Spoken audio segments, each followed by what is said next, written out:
Di antara kebodohan orang yang bermaksiat, dia tidak tahu ketika dia bermaksiat, maka pasti ada dampaknya dan saat itu pula. Banyak orang menyangka bahwasanya dampak maksiat adalah terkait dengan fisik, terkait dengan harta. Dampak pertama yang diserang oleh maksiat adalah hati.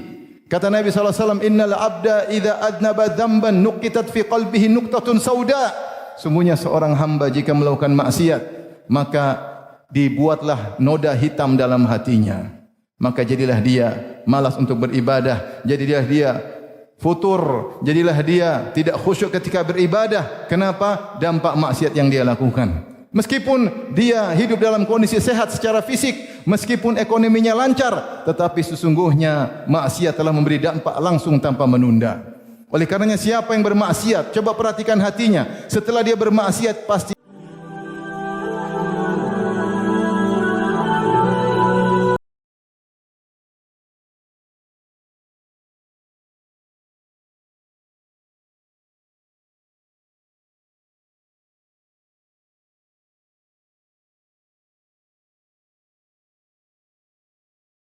Innal hamdalillah nahmaduhu wa nasta'inuhu wa nastaghfiruhu wa natubu ilayh wa na'udzu billahi min shururi anfusina wa sayyiati a'malina may yahdihillahu fala mudilla lahu wa may yudlil fala hadiyalah wa asyhadu an la ilaha illallah wahdahu la syarika lah wa asyhadu anna Muhammadan abduhu wa rasuluhu la nabiyya ba'dah ya ayyuhalladzina amanu taqullaha haqqa tuqatih wa la tamutunna illa wa antum muslimun fa in asdaqal hadithi kitabullah wa khairal huda huda Muhammadin sallallahu alaihi wasallam wa syarrul umuri muhdatsatuha wa kullu muhdatsatin bid'ah wa kullu bid'atin dhalalah wa kullu dhalalatin finnar.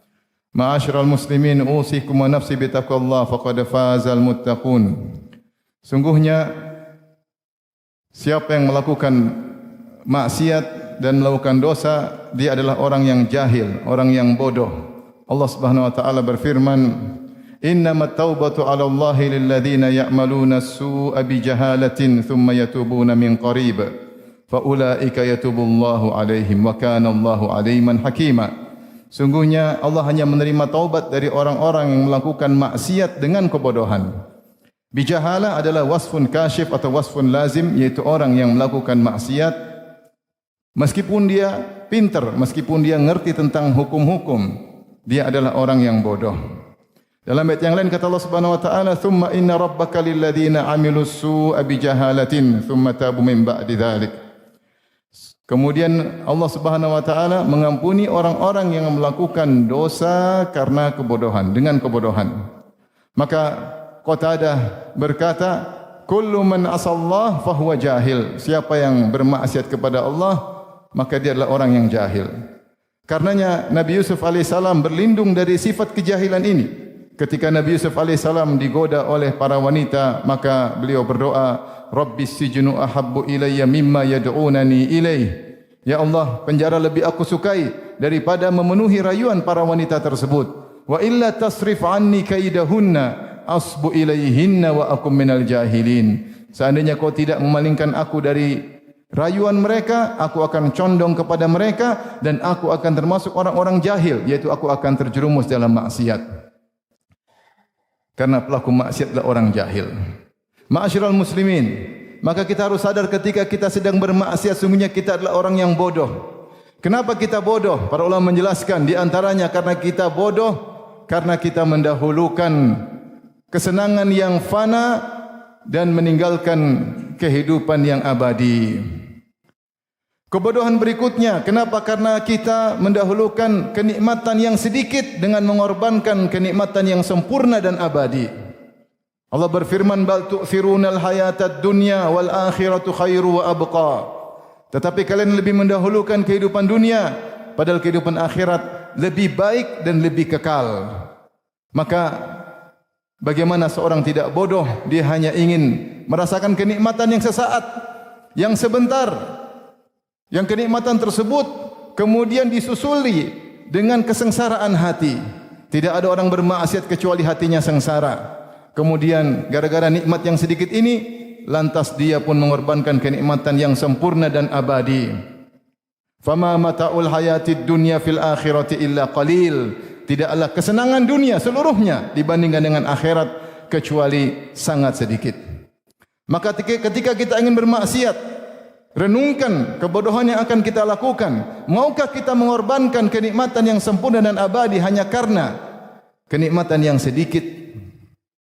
Dan di antara kebodohan orang yang bermaksiat, bahwasanya dia bodoh dengan keagungan Allah Subhanahu wa taala. Seandainya dia tahu akan keagungan Allah Subhanahu wa taala, tentunya dia tidak akan nekat untuk bermaksiat. Ketahuilah ketika kita sedang bermaksiat, maka pengagungan kita kepada Allah sedang luntur. Oleh karenanya, orang yang paling bertakwa kepada Allah, orang yang paling berilmu, yang benar-benar ilmu yang meresap dalam hatinya, innama yakhsyallaha min ibadihil ulama. Sungguhnya yang takut kepada Allah dari kalangan hamba-hambanya adalah para ulama. Kata Nabi SAW, inni la'alamukum billah wa akhsyakum. Aku adalah orang yang paling tahu tentang Allah daripada kalian, maka aku yang paling takut kepada Allah Subhanahu wa taala. Dikatakan oleh para salaf, man kana billahi a'lam kana 'anil ma'siyati ab'ad. Siapa yang lebih tahu tentang Allah, maka dia lebih jauh dari maksiat. Ketahuilah, terkadang pengetahuan kita tentang Allah hanyalah wacana, tidak meresap dalam hati kita, sehingga ketika kita sedang bermaksiat, kita sedang bodoh akan keagungan Allah Subhanahu wa taala.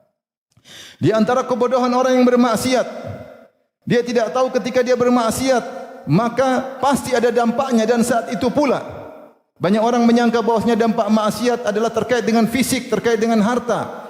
Dampak pertama yang diserang oleh maksiat adalah hati. Kata Nabi SAW, innal abda idza adnaba dzamban nuqitat fi qalbihi nuqtatun sauda. Sungguhnya seorang hamba jika melakukan maksiat, maka dibuatlah noda hitam dalam hatinya. Maka jadilah dia malas untuk beribadah, jadilah dia futur, jadilah dia tidak khusyuk ketika beribadah. Kenapa? Dampak maksiat yang dia lakukan. Meskipun dia hidup dalam kondisi sehat secara fisik, meskipun ekonominya lancar, tetapi sesungguhnya maksiat telah memberi dampak langsung tanpa menunda. Oleh karenanya siapa yang bermaksiat, coba perhatikan hatinya. Setelah dia bermaksiat, pasti hatinya terasa gelap, pasti hatinya terasa keras. Saat itu juga kemudian racun tersebut masuk demi sedikit, sedikit demi sedikit, sehingga berakumulasi. Ada saatnya dia akan meledak ketika seorang tidak segera bertobat kepada Allah Subhanahu wa taala. Di antara kebodohan orang yang bermaksiat, dia tidak tahu bahwasanya dia tidak bakalan mampu untuk menghadapi siksaan Allah Subhanahu wa taala. Api neraka sangatlah dahsyat. Fa anzartukum naran taladza. Aku ingatkan kepada kalian tentang api neraka yang menyala-nyala. Allati tattali'u 'ala al-afidah, yang api neraka kalau membakar langsung membakar luar dan dalam. Berbeda dengan api dunia yang membakar luar dulu baru kemudian masuk bagian dalam. Adapun api neraka kata Allah, allati tattali'u 'ala al-afidah, ketika membakar tubuh manusia langsung masuk ke dalam jantungnya. Seandainya kita terbuat dari besi, kita pun akan luluh dalam neraka jahanam. Bagaimana kita hanyalah darah daging, kulit yang sangat lemah ini. Api lilin tidak mampu kita hadapi. Bagaimana dengan api neraka jahanam? Orang ketika bermaksiat, dia bodoh akan hal ini. Seorang bermaksiat, dia bodoh. Kenapa? Karena ketika dia bermaksiat, kebahagiaan Allah cabut darinya.